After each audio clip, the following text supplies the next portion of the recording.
Bakhmut में युद्ध के हालात बदल रहे हैं और रूस पर यूक्रेन की फौज घात लगाए बैठी है। कीव के इस छोटे से क्षेत्र में रूस और यूक्रेन के बीच सबसे बड़ी जंग हो रही है, लेकिन अब बाजी पलटती दिख रही है। इस जमीन पर यूक्रेन के सैनिकों ने अपना खून बहाया। अब उसी बखमुत में यूक्रेनी सैनिकों ने बढ़त बनानी शुरू कर दी है। जो दिख रहा है वो सबूत है कि बखमुत में रूस के सैनिक मैदान छोड़कर भाग रहे हैं। यूक्रेनी फौज के मुताबिक इस सुरंग में रूस के सैनिक छिपकर हमला कर रहे थे। अब यहाँ सिर्फ उनके निशान बचे हैं और आसपास के इलाके में रूसी सैनिकों की हजारों लाशें। इस सुरंग में रूसी सैनिकों के जूते, हेलमेट्स और यूनिफॉर्म के हिस्से देखे जा सकते हैं। Вбили, може його вбило навіть і цей мінометка. У нього дуже много ранень. А так, там багато є просто трупів. Дуже багато. Нам треба їхати, там треба у нас ще багато роботи. Я, на жаль, не... Сідайте, їдемо. Давай, ми поїдемо.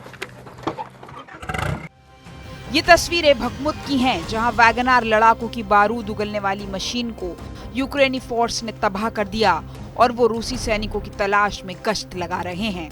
यूक्रेनी फोर्स की आक्रामकता का अंदाजा इसी बात से लगाया जा सकता है कि रूसी लड़ाकों के किसी भी हमले से डरे बिना वो लगातार आगे बढ़ रहे हैं और रूस की तरफ से आए लड़ाकों को पीछे धकेल रहे हैं। Як ми просунулись і скільки по всій лінії, скільки було загиблих, це по попереднім даним. То це взагалі чудово. रूसी लड़ाके अब बखमुत में कमजोर हैं और वो लगातार पीछे हट रहे हैं। मुमकिन है कि इसी वजह से रूस अब बखमुत में फास्फोरस बम से तबाही मचा रहा है, लेकिन कामयाबी मिलने पर संदेह है। हालांकि अब भी वैगनार सैनिक अपनी जान की बाजी लगाकर बखमुत में कब्जे की कोशिश कर रहे हैं। यूक्रेनी फोर्स के खिलाफ एक्शन ले रहे हैं, लेकिन मुमकिन है कि ये ज्यादा समय तक नहीं चल पाएगा। ऐसा इसलिए क्योंकि वैगनार असहाय है और जिस रूसी फोर्स और चेचन लड़ाकों के पास ताकत है वो भौगोलिक रणनीति में कमजोर हैं। इसकी वजह भी समझिए। वैगनार ग्रुप ने बखमुत में यूक्रेनी फोर्स पर बढ़त बनाई थी।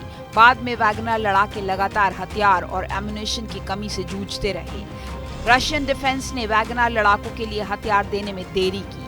इस बीच वैगनार चीफ ने क्रेमलिन के खिलाफ मोर्चा खोल दिया। नाराज पुतिन ने बखमुत में चेचन फोर्स को मोर्चा लेने को भेज दिया।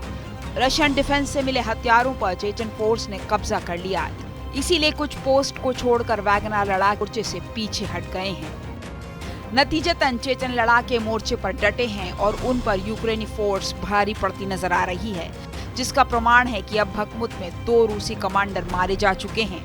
इसके अलावा यूक्रेनी फोर्स ने रूसी लड़ाकों को पीछे धकेलना शुरू कर दिया है। करीब 10 किलोमीटर के दायरे में यूक्रेनी फोर्स ने वापसी के साथ कब्जा जमा लिया है।